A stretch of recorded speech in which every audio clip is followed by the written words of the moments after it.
Yeah, because she herself is a convert to this idea that husbands must be treated well. As I said, she started allowing her husband to sit in her residence because she believed that yes, as a modern woman, we need reform. And she was a strong feminist as well. in terms of what she did for women, yes. It was in her time that when she ruled between 1924 and 31, only 7 years, but she acted on into those 7 years. She made a woman the head of her medical department and a de facto health minister. She made a woman a member of the legislative council. She opened up what then we call powers, opened up that for women as well. More and more women were sent with scholarships to study medicine, to become doctors. So much so that by 1928 or so, 4 years into this, the Tribunal government stopped giving scholarships for medicine for women because now there were more doctors that could be employed in the state. Lady doctors in those days, as they were called, there weren't that many places where you could employ them. When she came into power, there were no women in the Tribunal government. There were teachers and nurses, but no bureaucrats in the Tribunal government. By 1929, 5 years later, there were nearly 500 women working in the Tribunal government service. There were no women doing graduate studies. She opened up the legal profession to them, science, all of those subjects. College was there, but it was what was called a secondary college. So women were taught not science and economics and those topics, but something else. You would study literature, but you couldn't study the main subjects of science and economics or whatever. So she changed that. So much so that again by the late 1920s, there was something called the Lady Graduates Association in the state. Because now there were so many women who were graduating in the state. She came up with these innovative schemes where if somebody applied at the college and graduated, they would automatically get an invitation for tea in the palace of the Maharaja. Because in those days, she was a celebrity. And to motivate people to go to college, this was a sort of neat little extra that was added on. She did achieve a lot that way. She developed the Cochin Harbour in association with the British and the Cochin government. She spent a fifth of her revenue on education, another fifth on public works. A lot of the roads and bridges we use in Kerala, even now in South Kerala, were built in her time. So, it was a whole set of things that she managed to do in her 7 years. But the great tragedy is that because she was a woman, she was put on, and all the limelight went to her nephew, the next Raja, and she got really out of history. That's why in her 60s she ended up leaving the palace and coming to live in Bangalore because she had to follow her and in the palace being persecuted and all that. So the book details it. There's everything from black magic to plots where rats are being sacrificed and lots of backroom negotiation and all of that. Because the hero and the villain in the story are both women. It's the Senior Maharani is like the protagonist, but the antagonist is her own sister, the Junior Maharani, Parvati, because her son is the next Raja, and she's very anxious to have power, whereas the older sister gets power first, and that causes a lot of tension between the two, and so on. So it's a very dramatic story, it's a very cinematic story, but at the end, she, I think, led a very interesting life. It's not easy for a person who from the age of 5 is queen, who from the age of 5, every time she walks into the room, everybody bows down. Her own father bows down. A woman whose very name was Her Highness Shri Padmanabha Sevini Vachidharmavathini Rajarajeshwari Maharani Pura Nandana Setu Lakshmibai Maharaja Arthur and Mutadabhaya, companion of the most imperial order of the Crown of India. To give up that lifestyle with 300 members of staff around you, where every time you come down on the first floor to the ground floor, all the household guards are bowing not one, not two, but 7 times in front of you. To give up all that and to come here to Bangalore and become Srimati Setu Lakshmibai of number 7 Richmond Road, it was a big transition for her. And I think that really captivated me because even in today's world, giving up power is not very easy. But for somebody who had so much to just give up, and what was power in her case? Right? She was considered, these Tribunal rulers as Padmanabha Dasas, they considered servants of the deity, as representatives of the deity. She was considered like a semi-divine being. To give up that level of status and to come and become a normal grandmother here in your 60s is not, I thought, an easy thing. Of course, it took her some adjustment. Her granddaughters have this funny story about how they came to Bangalore and they were all enrolled in the Bowring girls' school. So all the young princesses are going to school. When Maharani heard this first, when she came to Bangalore to see what on earth this adventurous, they set up governesses were now going to school. And she discovered that the house was just opposite the Bowring girls' school. So she said, she came here and she saw that all these kids were crossing the road to go to school. She said, no, how dangerous, And the funny thing is, they said in Bangalore, maybe another 2 people had a car in those days on the road, from Richmond Road. And she said, no, very dangerous. So she insisted that they should go to school by car. And it was her car that she was visiting, and her car happened to be the 1930s Hummer Pullman stretch limousine, custom made with the sofa set inside and a little teapot for tea and all of those things. So these 4-5 granddaughters would be packed into this limousine and sent off to school. And it said, as they put it, in those days, Richmond Road was so narrow that when the car was in the school, the back was still inside their compound on this side. So it took her a while to adjust. When she came here, her daughter would like tone everything down, would have a much more sort of economized lifestyle. She said, yes, only 18 servants, not more than that. In those days when she first came, she actually even had a person whose only job was to serve her food. So the food would be brought from the kitchen to the dining table, right, another set of people.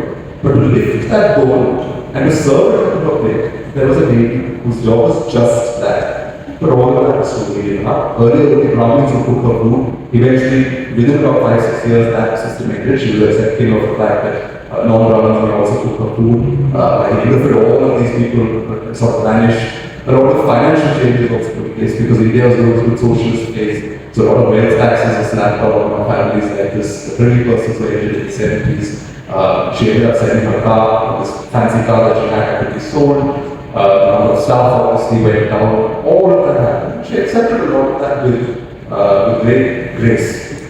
In fact, when this urban landscape happened, and she was told that even the house that she finally owned could not be owned by one person because it was too big. That property was too big, and she had to divide it among grandchildren.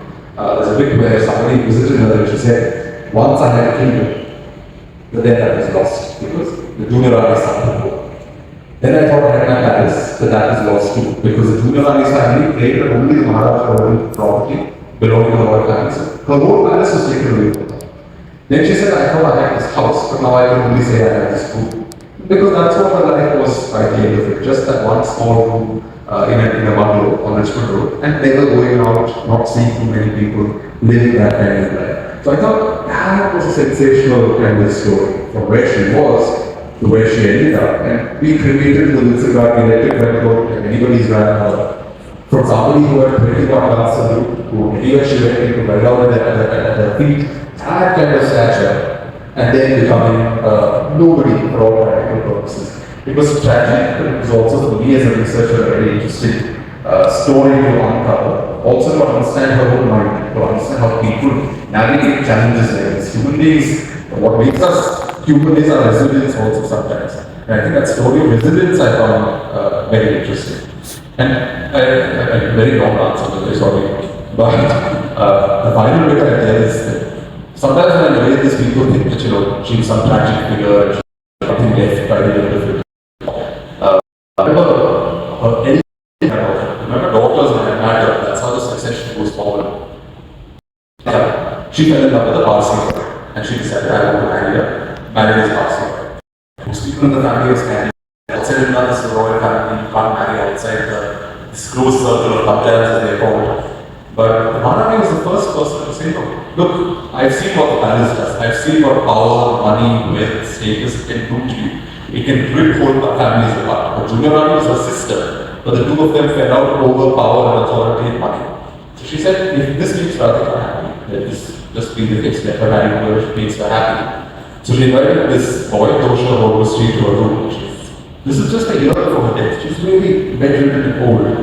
And he told me when I met him that, and I interviewed a lot of her relatives and family. So when I met him finally, he told me that as he was going to the room, she had one elderly attendant from back in the palace, like one final person of the palace.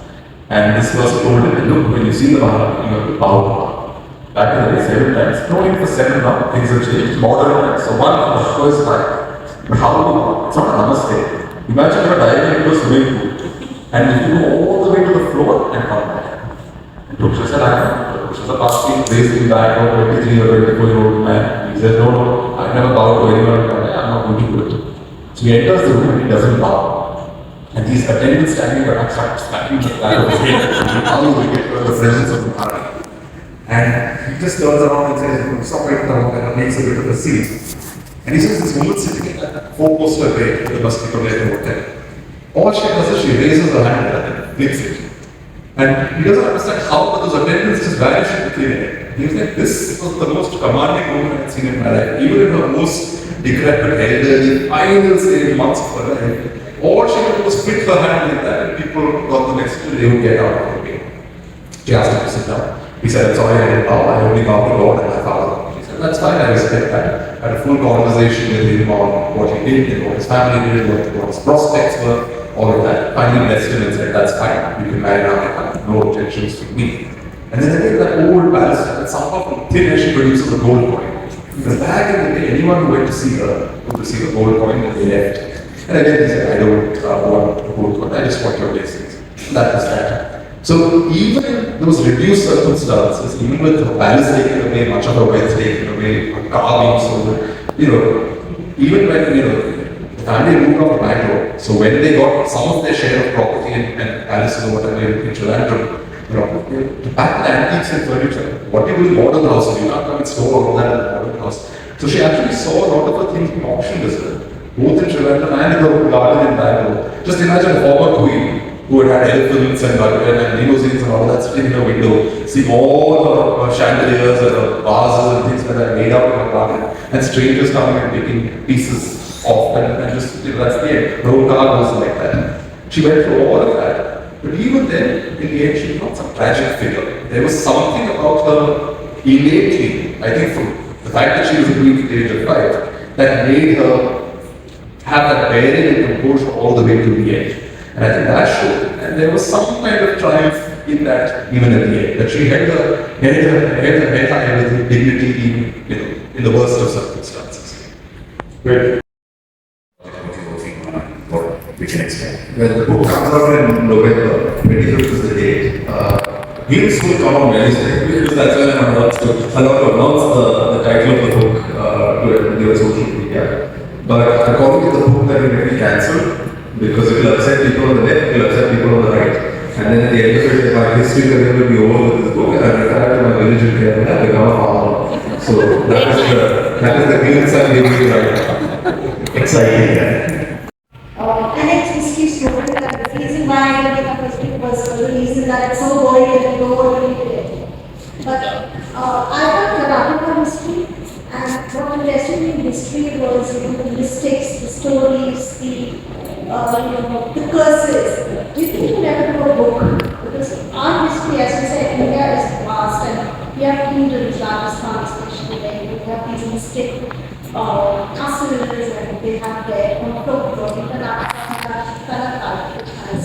Do you think you never do a book like that which talks about the mysteries behind these kingdoms? There's a lot to explore that way. I did a novel once which was about insults and how people insulting each other throughout history tell us about that feeling. Right? Similarly, looking at myths, legends, stories that accrue around a certain place.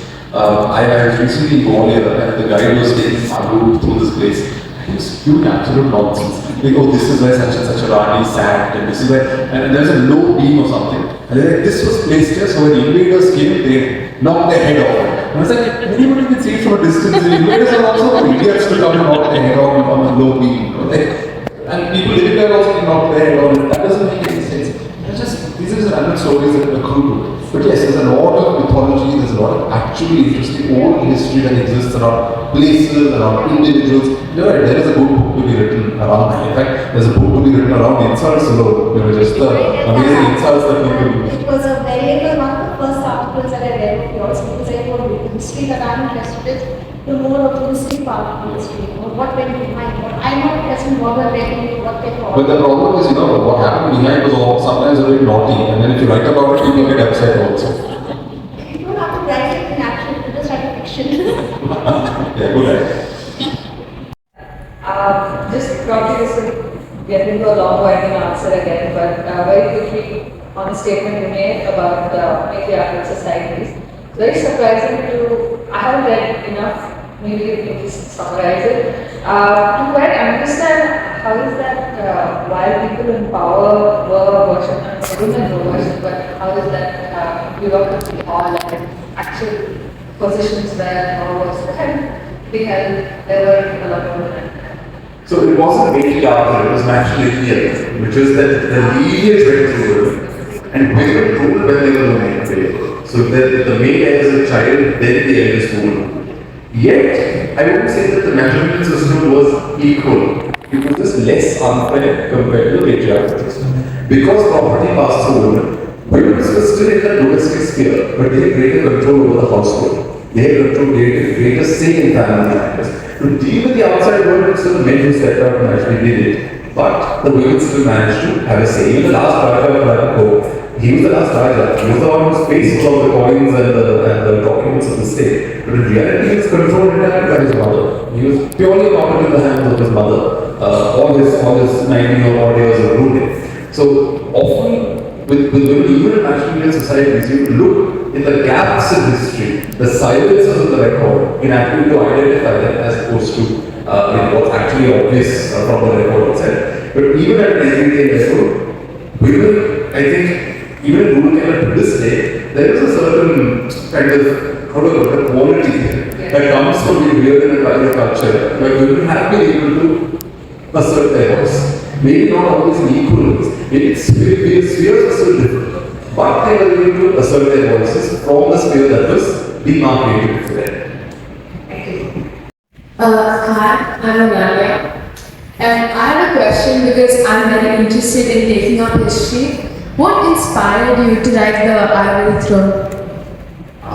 No, so I was anyway reading a lot of history, very interested in history. And when I'm from Kerala, my parents are from Kerala, I'm used to Kerala, but I was raised outside Kerala. So for me, it was always this, I loved the place when we went there on holidays, we had this beautiful vacation in our ancestral village every year. And the first thing we did as city-bred kids when we got there was to take off our shoes and run into the fields. Muck and dirt and we people in the fields, that mud and all that. I loved it, I loved that whole experience. So I started reading about Kerala history. The reason the Ivory Throne happened is that in the course of that reading, I stumbled across this name, Manu Pillai. And I remember thinking, interesting, there was a few things, a few pages dedicated towards that particular book. But something about it did seem amiss, in the sense that it felt almost as if that official text was trying to quickly cover her and move on to the next ruler. And there's some awkwardness over there. So I remember Googling her at that time, and there was only one article in the Hindu published about 25 years ago, talking about her entire grandson, one photograph of her and her child. And I remember thinking, what happened to this lady, what happened to that child, where did these people go if she was such an important historical figure, even if she got those only 4 pages in that book, where did she go? Then I started asking around, and then elders themselves in my own family were like, oh, if you go into that story, lots of skeletons will tumble out of all kinds of closets. And I was 18, 19 when I started, 18 years old when I came across the name. And I was like, when you're 18 and you're told not to go digging for something, you do the exact opposite, right? So I was digging more. And I did. And you're probably young to remember, but you're probably born then, I guess, but very young. You wouldn't know that there's this whole phase in India where everybody had blogs online, right? Everyone was just blogging, it was a big thing.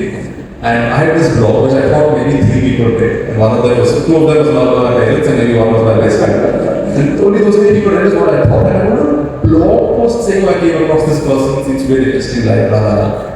And just as we have social media trolls today, somehow, I don't know from where a bunch of people from Trivandrum started attacking an article on my blog, an 18-year-old kid's blog saying, this is not true, how dare you say this, blah, blah, blah, blah.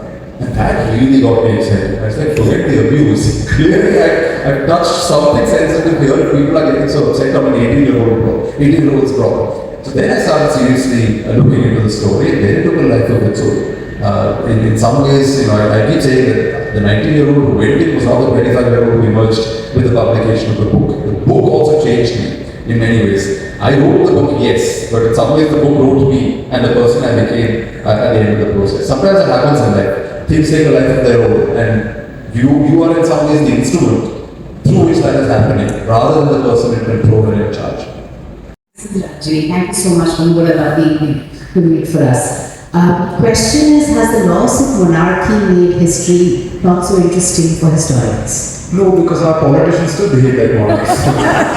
Just a number of them, the escorts they have, the weddings, scale at which they celebrate their weddings. The other day there was a picture of some politician's son making greens while a police escort is sort of taking him around. And this is all behavior.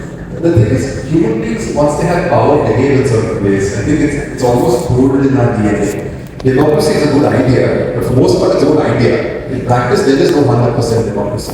Even in the United States, presidents behave like presidents. You know, they are not first among equals. They are seen very much as there's a time limit on how long you can enjoy that position. A maximum of 8 years. But that doesn't mean when they're in that position they are kings. They're essentially different kings. So, but yeah, I think yes, the romance of monarchy was the heredity, the mystique, all of that. But even monarchies that have survived, that's falling apart. The moment the press started looking at the British royal family in a serious way, suddenly the British royal family was not this very mysterious, fascinating sort of thing. They seemed like they had feet of clay, and they were just human beings like the rest of us, especially when their marriages started breaking down. So I think monarchy had its value when there was a romance around it. Romance goes away when you turn on the bright lights and there's light penetrating into every corner. You realize actually no, there's nothing romantic about it. Always delightful to hear you speak. I have a couple of questions. I'll take advantage of the fact that I'm holding the mic. You always said that Setu Lakshmi is one of your favorite historical characters or people. Is it someone that you dislike or bores you? No, although there's one character I've always wondered about. There's this Gujarati Sultan called Manu Pillai, and the story goes on, this is the time of kings, etc. So people used to get assassinated and poisoned quite often. And the regard of the story goes that his mother was so paranoid about poisoning that from the time he was an infant, she used to microdose him with the poison to build up immunity. And the story is that Manu Pillai himself became poisonous because of all this poison consumption. To the extent that if he wanted to kill somebody, all he had to do was spit up their face and they would collapse. Which I found a bit exaggerated, honestly. The microdosing people have done in other parts of the world, also throughout history, you find people attempting to build immunity to poison. But I've always wondered whether it's actually, even possible for somebody to be so poisonous that their saliva is poisonous, that their wives drop dead after a night in their bed, and all of that. So, but I don't hate anyone in history. Everyone's interesting in some way or the other. You also spoke about it's redundant to look at history in modern context and to disown it completely. But there is a growing movement of Indians saying that British needed to do some repartitions for, your ex-employee is one of the vocal voices there. What's your thoughts on them apologizing and giving back the Kohinoor? If you get into this game of apologizing and paying people for what happened in the past, I will have to apologize to the descendants of all the Dalits, my ancestors enslaved for all practical purposes and used all their things. We all have to do it. All our ancestors, we all have to stand up and start apologizing to each other for something or the other. Every man in this room will have to practically leave the space just to women because of how bad we've been to women throughout history. Right? So I don't think these things on social media, etc., people get swayed very much by it. Even my ex-boss, he said a symbolic reparation of £1 or something like that. We don't want Britain's money. Who wants Britain's money? We have our own money. We're still a developing country, but we're capable of doing it ourselves. We don't need money from them. What if it was a symbolic reparation, which is an acknowledgement? It's not really about the money. It is about acknowledging that colonialism did damage and has left lasting festering scars in the societies that it afflicted. And I think that is the point. And in history, just as all these other examples are on caste or religion, communalism, whatever, we need to acknowledge that. Sometimes, for example, with religious violence, people get very, in India there are two camps. Either we claim that everything was very secret and wonderful and we were getting along perfectly, holding hands and running in a garden like those Bollywood songs. Or the other spectrum is we were, Hindus and Muslims were constantly fighting with each other. There was a religious civilizational war between them. The truth is between these two hosts. Yes, there was lots of secret exchange. Chhatrapati Shivaji, his father and uncle were named after a Muslim Sufi. Even though at the same time when he became a king, he has wrote poetry said, I am Vishnu, we want to rid the world of Muslims. So both impulses are there. There is the anti-impulse, but there is also the impulse to get involved, right? And we have to be able to look at that, maturely, accept it, and just move on from there. And I think that is the attitude I would bring to these issues. That we look at it in the wholeness of things, instead of getting into this trap of who's to be played, who's not to be played. We're looking for limits, everybody is a limit. Not a single, even the glorious kings and all that, they went out for battle, people died. People's blood was spilled, not just their enemies, their own people's blood was spilled. Women were widowed because they had to take soldiers out for war. So there is no, if you go to heroes and villains, everybody is killed. Last question, I'm curious about the defamation notice. So you were interviewing the family, they knew you were researching for you. So because Setu Lakshmi, this story, I believe so, it's between the two branches of the Tata family. Setu Lakshmi Bai's family was eclipsed and they ended up leaving and coming off to Bangalore. Since 1949, they lived here in Bangalore. The branch that's in Trivandrum still lives in the palace. And they even took Setu Lakshmi Bai's palace and claimed that it was theirs and not this branch and so on. So that branch of the family refused to give me interviews. For 6 years I tried repeatedly with different members, they refused to give me interviews. After the book came out, and since it wasn't very flattering, they said, oh, how dare you write this is defamatory, you couldn't even contact us. And I said, I have emails showing my contact with you. Then they're like, how could you say so many such and such things about our ancestors? I said, I'm not saying, I haven't pulled it out of thin air. Go to the archives, here are the catalog numbers, you go look at the files also. And they just withdrew that case and went quiet. So that was that. But this is the perils of being a historian in today's world. You should be prepared for lots of trolling on social media, lots of abuse. And people get very personal, very, very quickly. Sometimes, and this whole religious violence thing I mentioned, if I say this in Kerala, then the bunch of leftists will say, oh, he's become a right-wing historian because he's saying there's religious violence between Hindus and Muslims. But there was, Am I saying at the same time that they did get along in other contexts? No, they did also. If I say only that, then the left will love me, but the right will hate me. And the right actually thinks I'm a leftist, the left thinks I'm a rightist. So, and in my new book, everybody's going to get confused. So, So I hope we see you back here when your new book comes out. yeah, if I'm not a farmer in Kerala, I still have a very good Super awesome. And thank you for rewriting your columns back in the winter. It's far more Now it's exciting. monthly, can't do a weekly, no type, so monthly. Well, we look forward to it. Thank you. My question is, you're told that we have seen history, physics, astronomy, mathematics and stuff. It's slightly classical. But how come we never turn around the government system, auxiliary systems, and planning purpose to defend ourselves? Actually, what is it? So, I would say that there's this book by a guy called, I think, Andrew Cooper. I might be getting the first name wrong, but his surname was definitely Cooper. And he's done a study on the Marathas and then military strategy and military technology. And it's actually a very, very big study. You realize that we're not actually all that behind in terms of using weaponry of a higher degree, higher quality, Tipu Sultan and rockets and things like that, which the British had studied and improved. The difference is that they created a climate in Europe of asking questions. When the church was no longer sacred after the Reformation, the Renaissance happened, there was an openness to studying and asking questions, and it is in that climate that you're able to come up with ideas. Here in India, even now we are resistant to that. How come we didn't do that? So we had some cases where you see that. So, for example, a lot of Bhakti literature gets cast, for example, it's anti-caste. And yet somehow it's never been able to push through and put an end to that system. From, Basa's time, 800 years ago, they've been talking about caste. Same thing of repeatedly. And yet caste has managed to survive. So there is no answer to that. We've tried, and impulse has always existed here. Whether it's military, whether it's technology, but we've somehow not been able to cross that. I'd like to ask you a question. What is the relevance of history in the years to come? What is the relevance of history in the years to come? In the years to come. Well, let's look at the relevance of history today, right? History is not something that happened in some faraway time. It's alive around us, right? So even one adage of is why are we having this conversation in the English language? Because colonialism and so many other historical processes have rendered a reality where for an Indian from Kerala, somebody I know where you're from, a Karnataka, a Tamil, from all of us to actually speak to each other, we are dependent on the English language. So history in that sense is not past, it is still very much part of our present. To the extent that people still fighting about our national language, whether we should retain English or promote Hindi and so on and so forth. So it's not over, it's an ongoing process. History is the clothes we wear. Why are we not wearing these modern shirts? Why are we not wearing Indian clothes? A century ago, our ancestors didn't look like this. They had ear studs, they had all kinds of ornaments on them, they wear different kinds of clothes. All of that is vanished.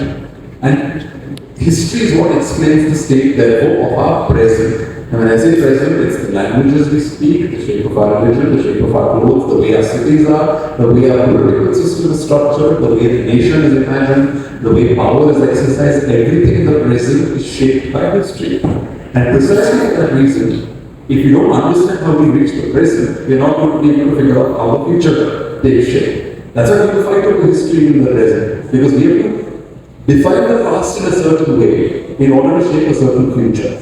So even in future years, that essential battle will continue. 100 years from now, India might have a very different appearance to it. That's something that we can't even imagine. And people sitting there will be trying to make sense of that time. by falling back on history, saying this is why our time looks like this. So history is always going to matter for that reason. And at a very personal level, you and I as individuals are who we are because of our own family histories.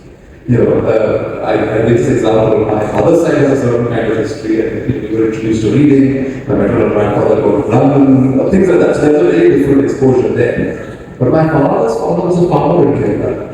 Came from a family that once had 2 elephants of mother, but they lost all of it. He had to become an actual farmer and work his own field. He said 99% literacy, he was at 1% illiterate. He was that level of rural life. My father, he could not afford to educate my father beyond the age of 17. My father left the village and then joined the Air Force at the lowest level possible and used his salary to do his BA, MA, LLB, MBA, and got on board degree. PhD, he dropped out. And that's why I was forced to finish my PhD, but you know, he managed to get an education. Choices he made are the result, the consequence of that is I am able to enjoy a certain kind of life today. I was able to, you know, live a certain standard of life because he had already made those choices and made a certain set of decisions in his life. My mom, when she married him and stayed with him, she went to a village and she was shocked by the actions of toilets and things like that. She could have said goodbye, I'm going back to my house, but she didn't. She stuck with him. So 2 children were born out of it. She had gone saying, I didn't have to be born either. So even our personal lives and who we are as individuals are shaped by our own family histories and choices that those came before us made. So history will always be relevant, both at a personal and at a social level. Coming from a school background where I'm also intrigued in history and how different monarchy is, it's almost like a kind of tale. How do you think schools filter as to what time, to what limit, to what detailed history can be given to students has affected on how history is, how students react to history or the concept of it? So asking how schools decide. How does the filter change in 3 years? Because we're also told since the books are so dull, it's very. So I don't read books with schools, to be honest. From just a textbook writer's perspective about the history, look at the teacher's perspective. You know? The teacher has a bunch of say 50 or 60 or even 30 students sitting in front of her, and the teacher has to somehow explain all of this. Some will be interested, some will not be interested.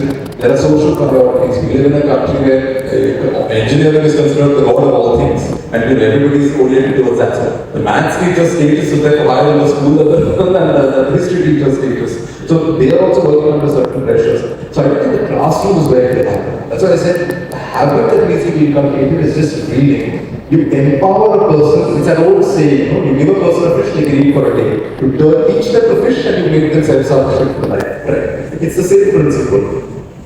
Instead of me trying to control how good history comes to you, all I have to do is give you the resources and a curiosity for it.